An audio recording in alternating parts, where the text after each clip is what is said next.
Hello everyone, my name is Jane and welcome to the Procrastinator podcast. Happy New Year. I hope everyone had a wonderful holiday. Thanks for joining me today. We're gonna talk through things that I've been knitting on that isn't the polo because that's done, and I don't know, maybe reflect a bit on the past year and do a little looking forward to this new year. So yeah, glad to have you here. I'm based in Southern California, and the past week has been, I think for all of California, has been a lot of rain. In Southern California, where I am, it's been really nice, but I know that there's been flooding and some not so nice effects of the rain up north, but for me, it has been really, really wonderful to come home to the rain. But yeah, so that's just a little context of where I'm at, I guess. I don't know. People always talk about where they're based, and I'm not sure what the reason is, but why not? Okay, so I do not have any finished objects for you. Well, not quite. I have, you know what? This is exciting. This is an accomplishment. It's not completely done because the ends have to be woven in, but there's no more knitting. I'm done knitting. So these are hand warmers that I've been working on for almost a year. And originally, they might look a little different to you because they are different. Originally, I had finished one and the second one was lingering. The second one is what was lingering for half a year, or almost a year. And that's this one. The first one I ended up, it used to be up here, it had about an inch and about half an inch more. It went up to above my fingernail, and my sister pointed out that it was just uncomfortable. I personally did feel it was uncomfortable, but it never occurred to me to rip back. But because my sister tried it on and she was like, this is not comfy. It wasn't super uncomfortable, but I don't know, she just suggested that maybe I should just have them at hand warmer length instead of like fingerless mitts length. But I guess this is fingerless mitts length as well, but I think a more true description of these would be hand warmers because they're really just warming the palm and kind of your wrist. So wristlet hand warmer type of situation. They're done. They are somewhat self-drafted.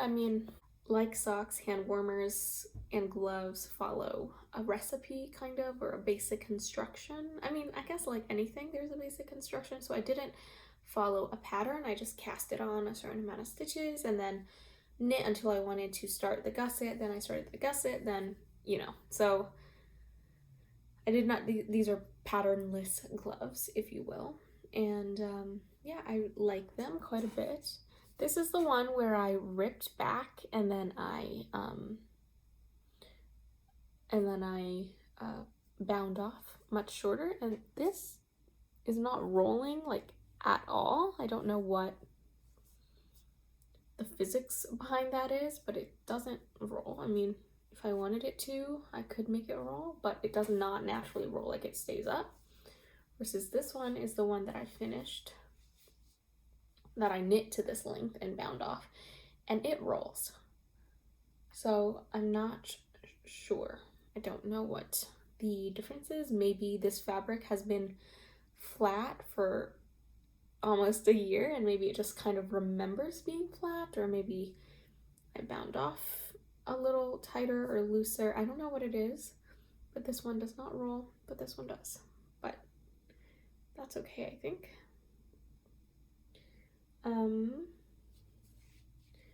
Yeah, I don't know. What else do I say about this? This is a malabrigo wool and silk blend. It's discontinued. I got the one skein. I only had one skein, and this is about how much I have left. So actually I have quite a bit left. But yeah, this is the one skein I have. It was from William's mom in her stash, and it's really pretty. It's like a deep don't know if you can see that it's a deep green on camera, but it's a deep green, not quite army green, really deep. I guess maybe a deep army green. But I feel like army greens are a little bit more yellow. I think this is a very dark green. I don't know. Yeah, but I like them. I worked on these on the plane. I went on vacation with William's family in Jamaica, and that was so fun. So, but it was a long flight, so I worked on these during the plane ride, and I finished them on the plane. So I finished them on the plane, so that is that. Yeah, I'm not sure what else to say about these. It's a really sturdy yarn because there's silk content. Like I can't rip. I guess I can't. Yeah, no. You see, I'm like pulling really hard and I cannot pull the yarn apart versus if it was like, you know, just wool, I would be able to break the yarn, but I can't with these. But they're cute, right? I just didn't weave in ends because I didn't have a sharp tapestry needle with me on the plane, and I also didn't want to be, I don't know, it was like a night flight, so I was also just like using the light from above, and I decided to not worry about it. But I love how these came out. I love how they turned out, so that is good. Would I knit more hand warmers? Yes, I think I would. So yeah, I think I would. I think I want to knit mittens as well, so maybe that will be my next project, is to knit a mitten, because it is cool. I want to knit convertible mitts, so knit something like this and then knit the mitt but then attach it here, and then I could turn it into a mitt, and maybe that could be my next project. I don't know, because I'm visiting William in February in Philly, so it'll be cold, so maybe that would be a good knit. Okay, something to think about for sure. Okay, so next project is something you've seen before for very many months now, but you know, I added progress to it, so I thought I'd show you. I guess not that much progress, but last time you saw it, it was here, and now we are at this. So I've done the heel flap and gusset, and I've picked up stitches. So let me move this along. And I discovered something very interesting while knitting this up. So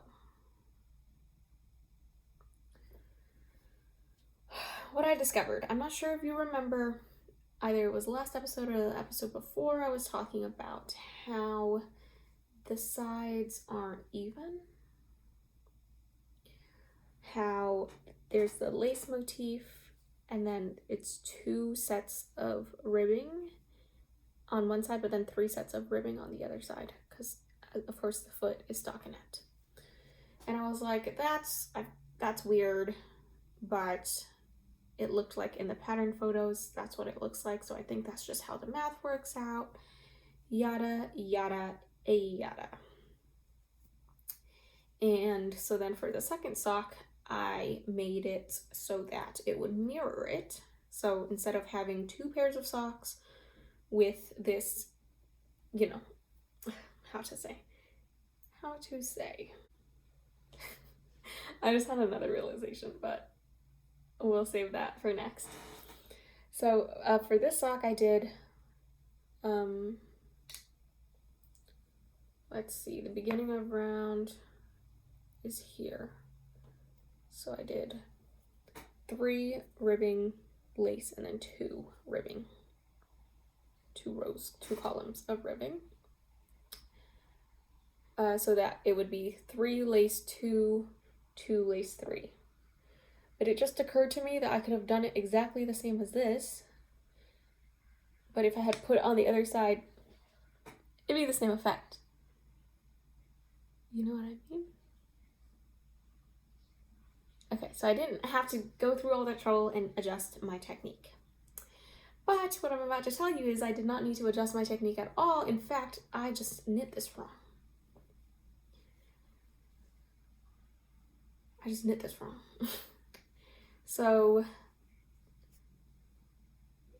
yeah, basically I did too few stitches for the heel flap. Picked up too few stitches, or like the heel flap is like not, the heel flap doesn't have as many stitches as it should, and that is why the columns did not work out. And if I had done it correctly, the columns would have worked out, and I figured that out when I went to do this heel flap and I couldn't get the right numbers. And then I realized I must have done a smaller amount for this sock. So there's absolutely nothing wrong with the pattern. To my knowledge, it was user error. And because I made the user error on sock 1, I had to make user error on sock 2 as well. But that was very annoying to find out. And although I like this pattern and I like how it looks, I think it looks very pretty. Let's see. Knitting this on the plain is not ideal because it's just, I feel like you just kind of want stockinette knitting on the plain, or maybe others don't, but I have come to learn about myself that I just want stockinette for the plain. And this is not stockinette. It's very pretty, but it's not stockinette, and it was not easy. It was not an easy project for the plane. So on my flights home, I did not bring this on the plane. So on the plane, I really it was a long ride, and I ended up just not knitting that much because it was not very easy to knit on this. From working on this project, I'm also realizing that I'm not a fan of these complex lace pattern kind of project. I'm just not, because even though the pattern is easy to memorize, it's easy to understand, I still would have just preferred a ribbed sock or a striped sock or something that is mindless. Stockinette vanilla sock. So yeah, I will finish the pair obviously, but I'm realizing that I don't need my socks to be fancy, and I don't want my socks to be fancy in terms of how much I'll enjoy knitting them. So that's this pair of socks, and the yarn information and stuff. You know what, I think I'll create a Ravelry project for them, and then I'll link it below. But I've also talked about it in previous episodes, so if you're curious, you can go to the Ravelry or you can watch one of the past episodes. Okay, a new thing I have to show you is what's in here. And this was a cast on I alluded to in my last video, but I never showed it. So this was my first cast on post Winona. And it is a musselburgh hat.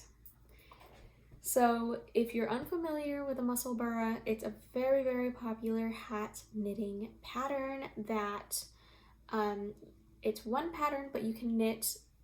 It comes in lots of different sizes, which is to be expected, but you can also adjust the pattern to your own weight of yarn, to your own gauge. So essentially, you start with a crown increase. You increase until you have a bit of fabric that you can measure a 1 inch gauge from. Then you measure 1 inch and you count how many stitches you can do in 1 inch. And then you decide what size you want to knit, and then the pattern tells you how many additional increases or how many total increases to do.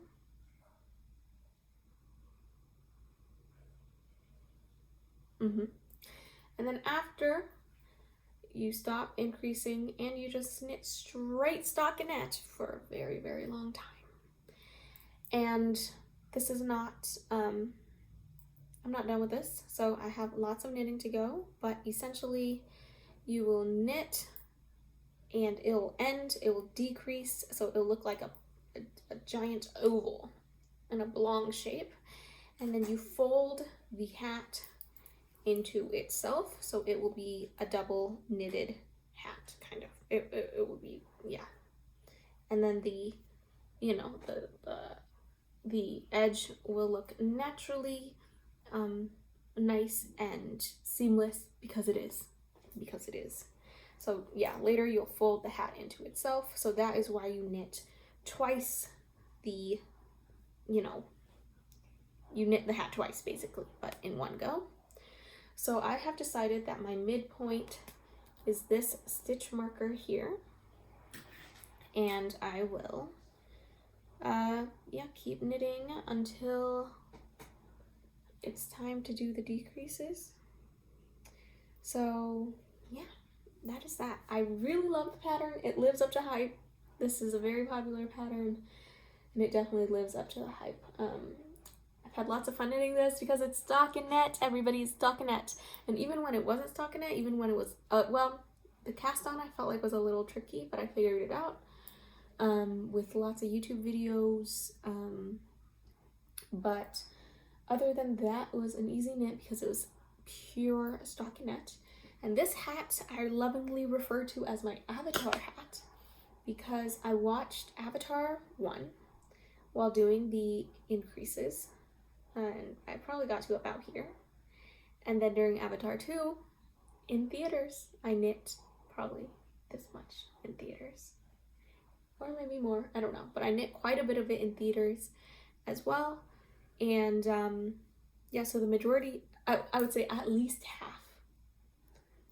Yeah, actually I'm sure I knit to close to here. So I would say at least half of this hat was knit while watching Avatar. So I guess it's just a fun memory.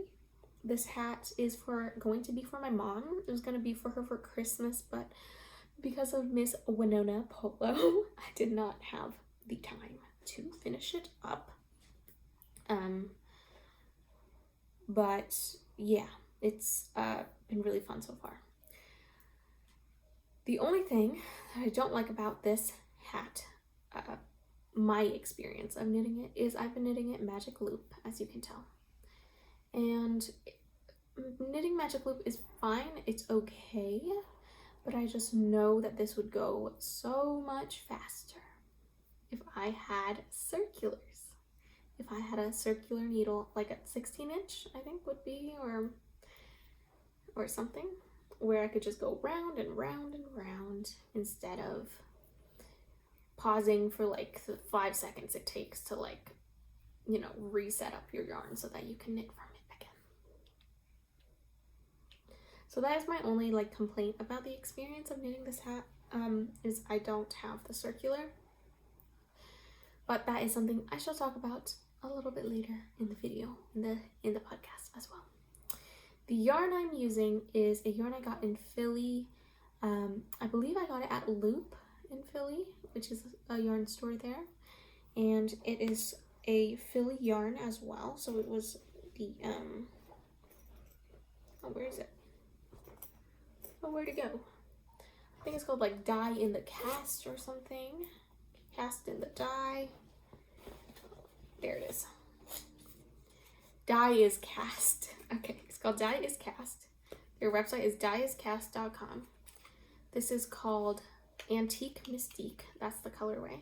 And on their base Squish Wish sock, it is 75 superwash merino and 25 nylon, 100 grams of fingering weight yarn. Yep. So that is that. It's really beautiful. I love how it's working up so far. Yeah, I'm excited to finish, wash, block, and give you a fuller experience. I'm not really sure if I noticed a difference between 75-25 and 80-20, but I know that's a difference that a lot of people talk about. I'm also not sure if I am quite familiar with yarn enough to know the difference between superwash and non-superwash in terms of like how it feels, how it wears, how it washes, etc.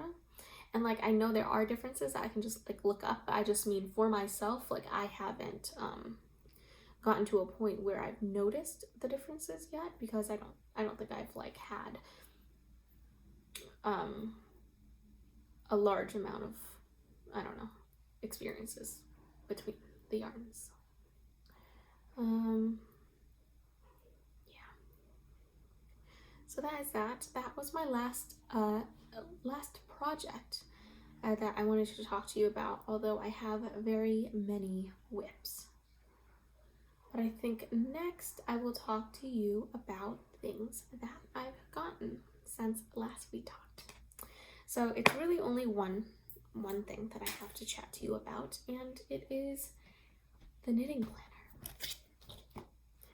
So this is a gift from William's mom. Why does it look like that? Okay. This is a gift from William's mom, storm_knitter on Instagram. And I love it.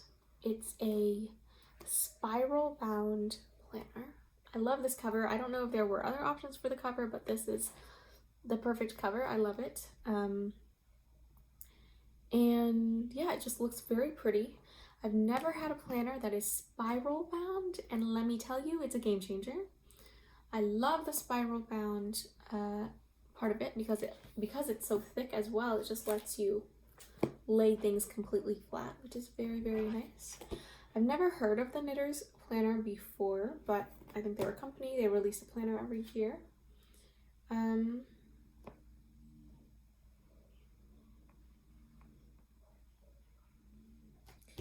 Yeah, so it's a regular planner, but it also has spots in the planner for projects. It also comes with a handful of patterns and some basic knitting things as well. So I'll go through it with you because I actually think it's really interesting.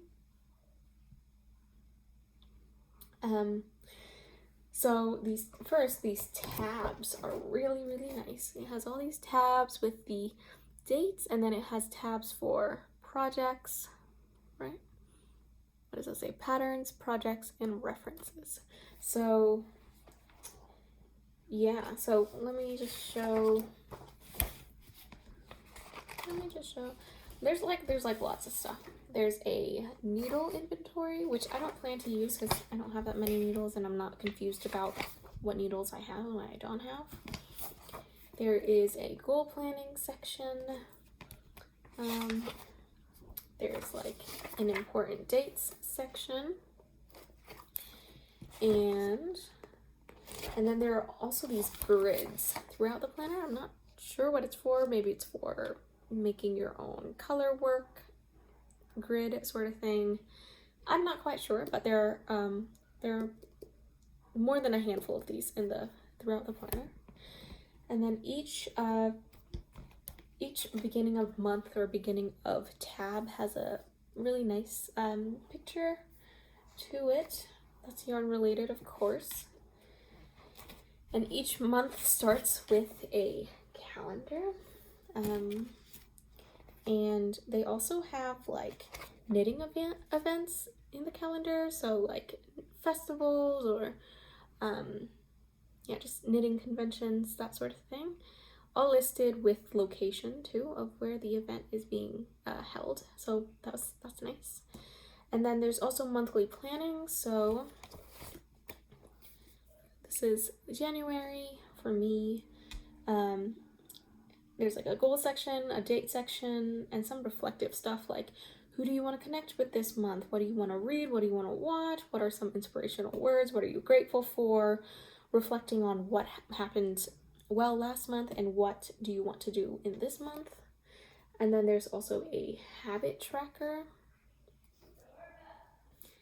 And then again, another way to reflect on like what goals are you trying to achieve this month, and then this section, which I really like, is how will you reward for yourself for your successes. So yeah, it's kind of nice to have everything written down and then you can go back and look at it. And then throughout the planner too, there's also like quotes that are knitting related or like inspirational. Okay. So the planner itself, I think there are different options you can choose from, but William's mom got me the dotted version, which is great. I love dotted paper.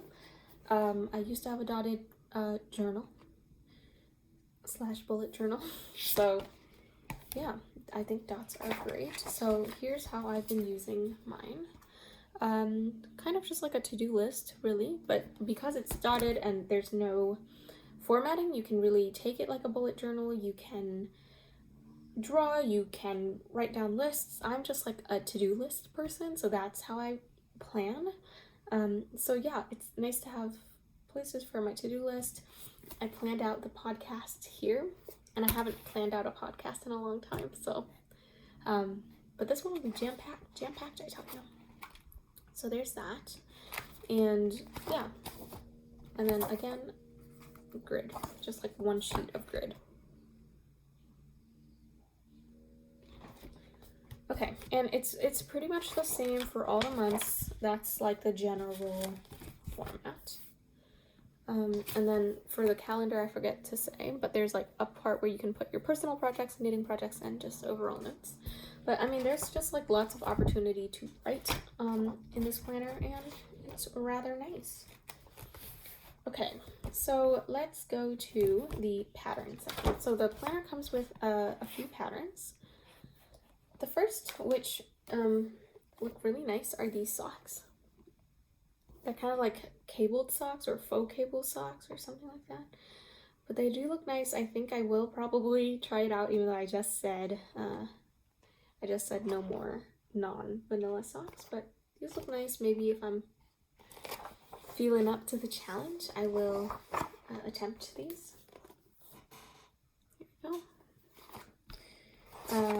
There is a pullover pattern. I think the socks are really the only thing I'm super attracted to, but I'm sure like I could probably lift like the stitch pattern for these two quadrants and put them in another sock. There's, you know, there's a cowl.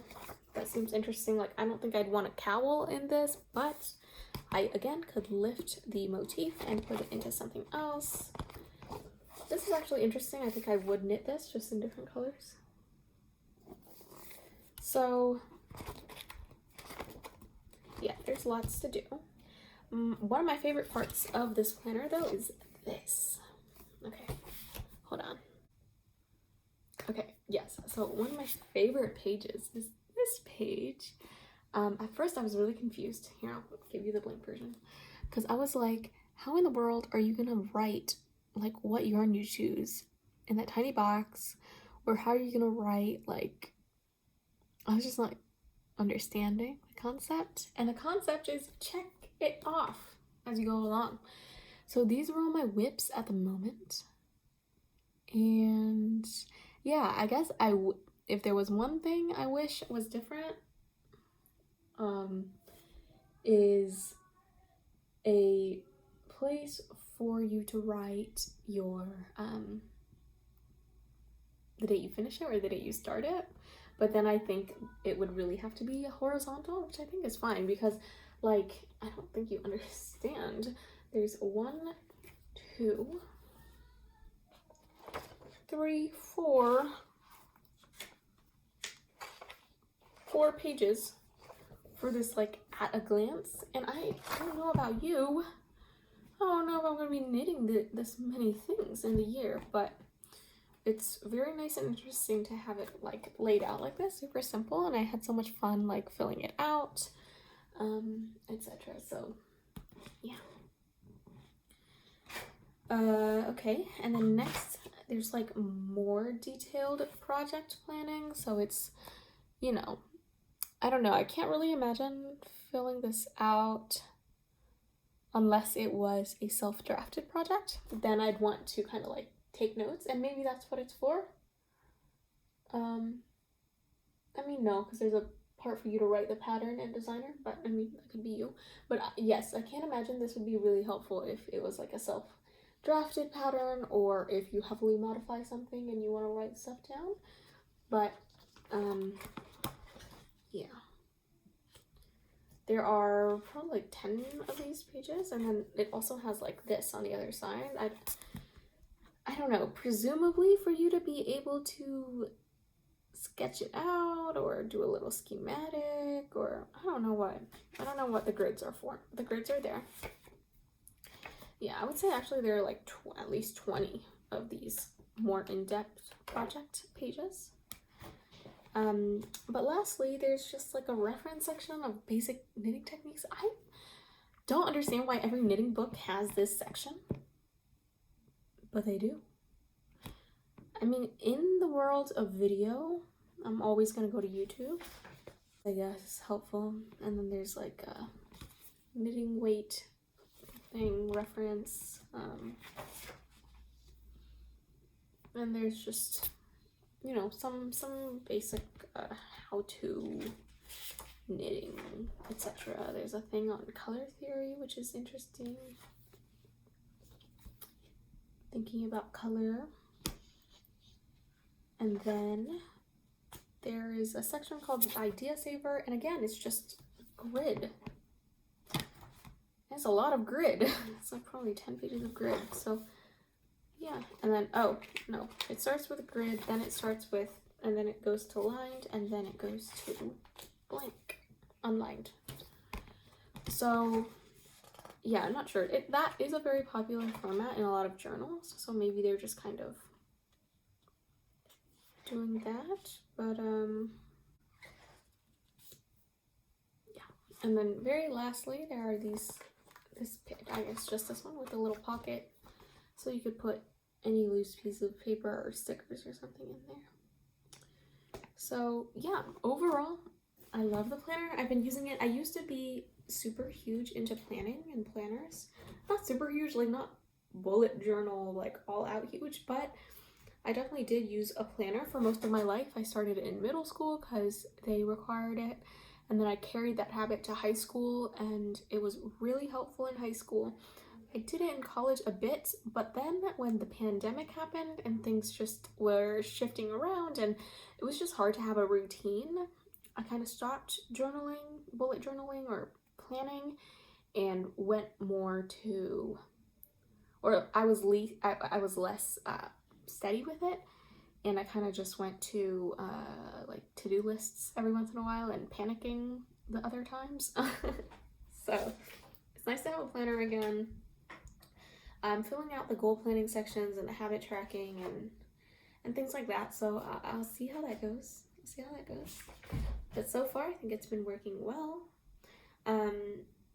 Yeah, and I think this planner came at a good time. New Year is always a nice time to get a planner. But I've also decided recently that I want to start posting on Ravelry and doing project pages for my projects and things like that. Just for my own reflection, because even now, trying to think back about all the things I knit in 2022, which was a lot, I don't know, it's hard to kind of remember it all because I didn't write it down. So yeah, I'm thinking I'm gonna start writing it down and weighing my yarn, because that was really fun. I did it for the test knit because I just wanted people to have that information. It wasn't required by any means, I just wanted to do that. I just wanted to do that, and then I found it super fun to like write down all the little statistics and data points of the knit. So I'm thinking that I'm going to do it. The very first thing I do have in there that it's gonna be like completely filled out is this musselburgh hat, and yeah, I'm excited. I don't know if I'll like write super detailed notes, but I'll scribble some notes in there, and I think it'll be cool. So I'm gonna do project pages and track my knitting that way as well. And then relatedly, something else I want to do this year is to how do you say, not categorize, but to take stock of my stash, to like, oh, I think there's a section for that in this book too, for like listing your entire stash. I think I want to do that, and I'll probably do it on Ravelry. I think I want to do that. I think that'd be fun. And can you hear Joy? Sorry. Yeah, so I think those are my two big goals, is to track things.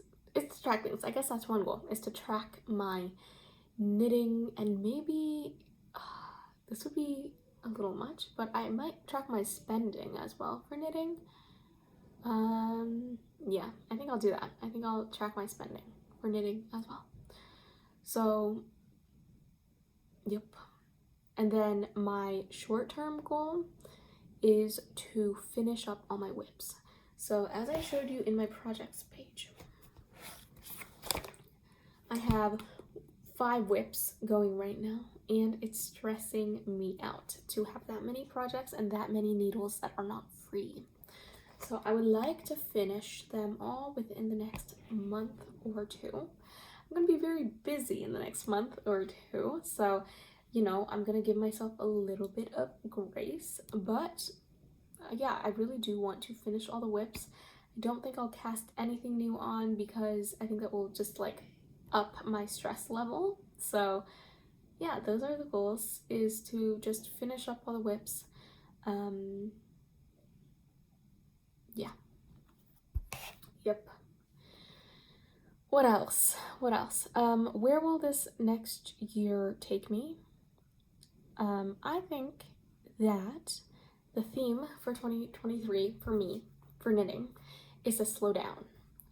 I feel like 2021 and 2022, I was a new knitter. I just wanted to knit all the things, buy all the yarn, try all the new stuff all at once, which was fun.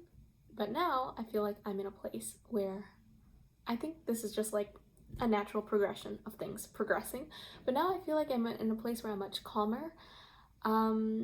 At least right now I don't have the urge to buy any yarn, even if it looks pretty. I actually think that, like, when I went to the yarn store up by my cousin's house and I didn't get anything, I felt like that was a real shift for me, because usually when I go to a yarn store I would just pick up something because,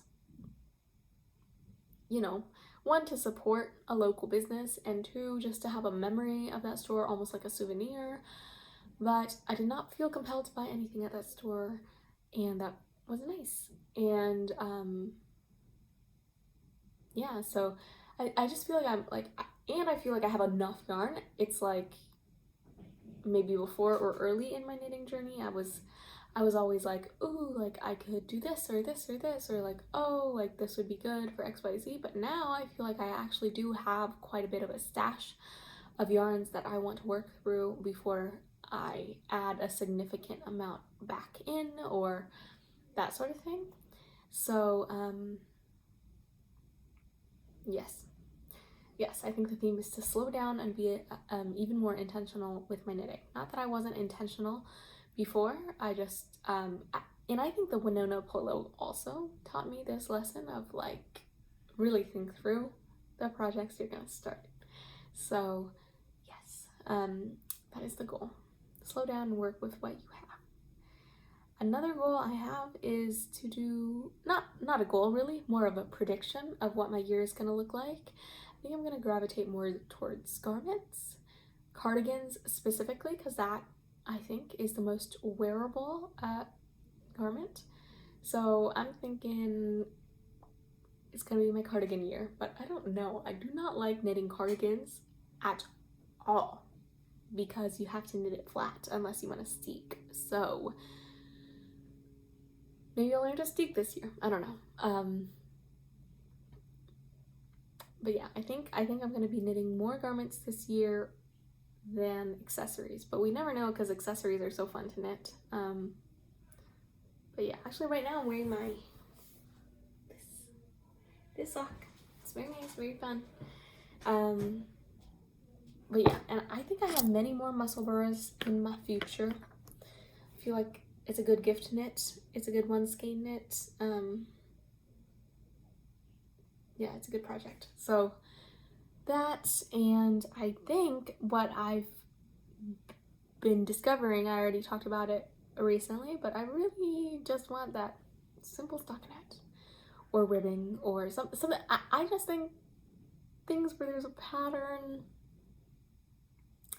just it like adds friction to my desire to knit or my enjoyment of knitting. So I really think I could just do away with all of that and just pick knits that I know will be enjoyable for me to knit and will have an end product that I will use, and that very often is just simple stockinette knitting in the round sort of situation. But I'm sure if I do too much of that, I will crave something a little more complicated. But you know, for now, I'm really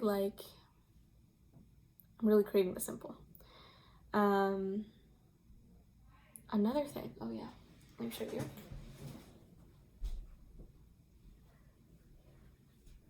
This cardigan is a commercially made cardigan that is my sister's, and I really like it. I like the drape of it. I think the gauge is a bit loose, so like you can see my arm through there, so that helps with the drape. I think this is just cotton or polyester or something, but it's really nice. I like the let me show. I like this kind of detailing. It's not a button band, it's just a nice finished edge. I like the sleeves. Yeah, I really like the sleeve. It's just a drop. I think it's a drop shoulder kind of construction, and mainly I like the sleeves, and I like the stitch pattern. I'm not sure what this stitch is, and it's kind of hard to see because of the yarn. But I talked to William's mom, and she thinks it's like fisherman's rib or half fisherman's rib or something like that, and I think she's right, because that was also my guess, and my other guess was brioche. I don't think it's brioche, I think it's half fisherman's rib. It's definitely not normal rib, so I think it's half fisherman's rib. I'm not sure. And it feels like there's elastic in here, actually, or else the yarn is just really stretchy, which is possible as well. So this is a really nice commercial cardigan that I'd like to replicate, and actually I think that's another theme is I think I'm going to be looking at things that I have that I like the shape of, the fit of, etc., and kind of try to replicate that by making it myself. So yeah, I think it's doable. I think it's nice to notice the things that work for you rather than seeing a garment on someone else and just liking it. I think I should originate from my own wardrobe and kind of like use it as inspiration. But I mean, there's no right or wrong way. It's just what my thought process is right now. Yeah, I think that is about it in terms of knitting, in terms of knitting goals, knitting plans, what I've been knitting, etc. So if that's all you want to hear about, thanks for stopping by. Thanks for making it this far if you did. Make sure you give it a like and subscribe if you'd like to stick around, and you can comment something too if you'd like. But now I'm just going to talk about some life stuff that might be fun for you to hear about or not. But yeah, feel free to stick around or not. Okay. Oh my gosh, I totally forgot to tell you guys about this. Jenna and I have been working on a secret project. This is like 3 people's Christmas presents, so I haven't been talking about it, but we've been working on it for a really long time. It's a little crochet tuck. How cute. Jenna made this one completely. It's literally crazy. And yeah, it's cute. It's a free pattern on Instagram, but I will not, I mean, let me know if you want it and I can link it for you, but this is not, I do not recommend this pattern at all. It was so confusing to read. It was not clear. The experience of reading the pattern and trying to follow it was actually like mind-numbing and terrible. So, you know, I will not blast the creator here, and it's very nice of them to give a free pattern, but I think that's the whole point of a free pattern, you know, like if you pay for a pattern, it's gonna be a lot more. If you pay for a pattern, it would be a lot better. But since it was a free pattern, I really can't complain, but it was really not a fun experience. But I think it also might be the yarn, because as you can tell, it's a very like floofy yarn, so it was just difficult to work with. I think knitting it might have been a better experience, but crocheting with it, especially doing magic circle, whatever it's called when you start the circle, that was not fun, like at all. But look how cute. Yeah, that's it. All right, so the first thing is my reading update. So I like the Kindle. I really like the Kindle. The Kindle has been very nice to me. I like that the charge is so long that I can go weeks without charging it, which is really nice. Granted, I'm not reading like for hours on end every day, you know? So maybe with your reading habit, you will not be able to go weeks without, but I can go weeks without. And yeah, in Jamaica, I read in the pool, so that was very fun. Like, I just had my arms out and I read in the pool, and that was very nice because there was like a shallow area where I could like sit and have my arms out and read, and that was very, very nice and relaxing, and I feel like the epitome of vacation, right? So that was very cool. During vacation, I finished the Overstory. So how would I rate it? I think the Overstory, if you haven't heard of it, is a book about different people and how their lives are connected to the lives of trees. And it's a really good book, a well-written book. At times it was slow, but I think it did pick up toward the end. But I'm not sure, for me, if the ending was satisfactory. I don't know what a satisfactory ending would have been. But I will tell you, I really enjoyed the very first part of the book, where it's just short stories about the different characters that you will follow more closely throughout the rest of the book. But like that, the first introduction to like most of the characters, I found really enjoyable, really well written, really compelling, and just really good. So I really like that part. And if you don't do anything else, if you just pick up the Overstory and read the first 3 chapters, I'd highly recommend them on their own. But the book overall, you know, had interesting things to say. I just didn't enjoy the rest of the book as much as I enjoyed those first few initial chapters. But still, it was a good book, and I would recommend it. So yeah, what's next? So what I'm reading now is 2 books.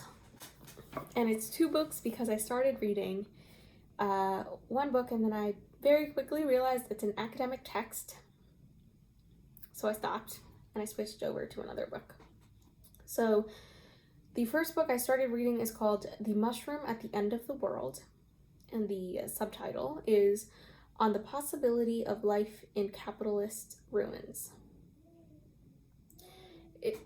So I think it explores this one kind of mushroom and the way that mushroom has adapted in an ever-changing world, ever-changing oftentimes for the worse world, and what we can learn from mushrooms and their adaptability and how they use their resources to make something new without pretending like the new reality is something good, something like that, something academic. It's written by an academic as a result of an academic study. So, but surprisingly, it's very easy to read. I guess not surprisingly, I think some academic texts are very accessible, but most aren't. So maybe yes, surprisingly, it is a very accessible read. So far, I'm 6% in, so maybe that changes. But yeah, so far it is good. I was just on vacation and I was like not really wanting to continue that kind of literature. So I switched over to this book called Overthinking About You. And the subtitle is Navigating Romantic Relationships When You Have Anxiety, OCD, and or Depression. And it's by Alison Raskin. Allison Raskin is one of my favorite people in the whole world. She is a mental health advocate. She's in school. She's in graduate school for some sort of counseling degree right now. She used to be on BuzzFeed, which is how I first heard of her. Gabby and Allison on BuzzFeed, and then they left BuzzFeed. They started their own podcast and own sketch comedy show, which is not really super active anymore, but the podcast is, and they're called Just Between Us. I love them as a duo, but I love Allison. I love the way she talks through things. I love just going with her through her mental health journey, dating journey, relationship life story. I just think she is a really accessible person to like think through those sort of things and learn through those sort of things. And she's a really good writer as well, very witty but also realistic. And yeah, I just really like her as a person, and I just love hearing her talk about how she deals and how she sees situations and how she handles situations herself. And she's definitely grown a lot throughout the years that I've followed her. I've been following her work since high school, so for almost a decade. So I feel very, I guess, biased towards her, but I feel like I trust her a lot with the things she has to say. This book specifically is exactly like it sounds like. It's kind of like a self-help advice book on dating or having relationships of any sort, but really the focus is romantic relationships, while dealing with mental illness or just, I don't know, if your personality is to be an overthinker or just to be a little bit more anxious about things or catastrophize things. Any sort of anxiety things you have about relationships, it kind of talks through that, I guess. I don't really know. I think it's, yeah, I don't know. It's insightful to read, and it's funny as well to hear how she navigates through it. And I think even if you don't have any sort of mental illness or think of yourself as someone who struggles with that, I think it's still a good read because it's really about just like maintaining healthy relationships, which I think everyone would benefit from. So yeah, I really like the book so far. I'm 44% through. It's a super quick and easy read, so I anticipate I'll finish it very quickly. But yeah. And then other books I have on my to be read is Less by Andrew Sean Greer. It's a very popular book, but I've never read it. And then I also have Brene Brown's Atlas of the Heart, Mapping Meaningful Connections and the Language of Human Experience. I don't know. Not sure who recommended that to me, but I know that Brene Brown is a very highly recommended person in the world at large. So yeah, that's my Kindle bookshelf so far. And yeah. So let's see, what else did I want to talk about? I wanted to talk about what I've been watching. I've been watching White Lotus, The White Lotus. I think it's good. But it's kind of like you're watching it and you're just kind of like, yeah. So I don't know, but I do think it's good. I haven't been in a watching mood lately because I've been so busy. I'm working on grad school applications right now, so that is like filling up the majority of my time. But yeah, and then I had to study for the GRE last minute, which is like a terrible idea. But yeah, so that's really occupying my brain space right now. So haven't been watching too many movies or anything. Well, I guess I did watch Avatar: Way of the Water, and it's awesome. I loved it. I think it's great. I think it's a great movie. And it did not feel like it was 3 hours long. I mean, maybe it did, but I don't know. I liked it. It was very, very visually beautiful. Yeah. I rearranged my room, which is why you're seeing me from this angle. And I had to do it for the GRE because for the GRE I took it at home, and you have to be positioned in a way where the proctor can see your door so that they can see if anyone's coming in or out of your room. So I had to rearrange my whole room for it, but I actually like it because now I'm facing the window. I've had my room arranged very similar to this before, but I think I was just itching for a change, so then I moved my desk there.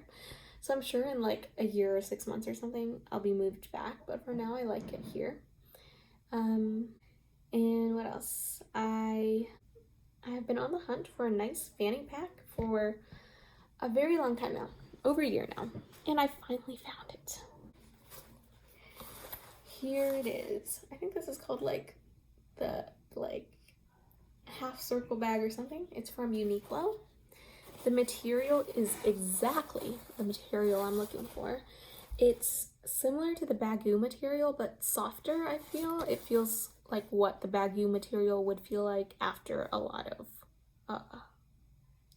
not wear and tear, but after a lot of wear. It could get to this softness, but the Uniqlo bag is already this soft. It's much bigger than you think, actually, and it fits quite a lot, but has a small profile. You can wear it as a shoulder tote, as a crossbody tote, fanny pack, any way you want. I have this little penguin attached to my thing because I think it's cute. Let's do a little quick what's in my bag. I mean, it fits a lot. There are two little inside pockets in there as well. So I mean, it's the perfect size for my wallet, AirPods, keys, phone, a snack like a granola or something, a little lipstick, a little hand sanitizer. It's a perfect purse size. It looks very nice, very sleek. There's no branding on it, which is something that is really hard to come by, I feel like. There's absolutely no branding on this. Like, there's literally no way you could know that this is from Uniqlo. There's not even branding inside. So I really like that. Or maybe there is branding inside, but it's so subtle I don't know it. I haven't encountered any branding at all. I really like the zipper as well. Everything just feels super sturdy, super sleek. And they come in lots of different colors, but this is the color that I like. So I wanted to share that find. And it's 20 bucks. It's 20 bucks. So I highly recommend it. Highly, highly recommend it. Yeah, and then I think that's it. The last thing I wrote down in my little notes section is one of my favorite gifts this year is a voice recorder that William got me. A little voice recorder, look how small it is. And yeah, I just go around with it, and whenever I feel like making a note to self, I just click record and do a little journal entry, audio journal entry, and it's very nice. I've been doing that on my phone for a really long time, for the past like 6 years or something. I used to do it a lot more often. Now I do it very sporadically, like maybe 4 times a year max. But now I have a little recorder with me, and I just kind of like it, and I just think it looks really nice, really cute. Comes in a nice little cassette case situation, and I really appreciate it. So yeah, okay, I think that's all I had to share. This was ended up being a really long rambling one, so thanks if you stuck around. Let me know how your days have been going, what you've been working on, and again, if you made it this far, please like it, because I assumed you like it enough to make it here, and subscribe to stick around, and I will see you in the next one.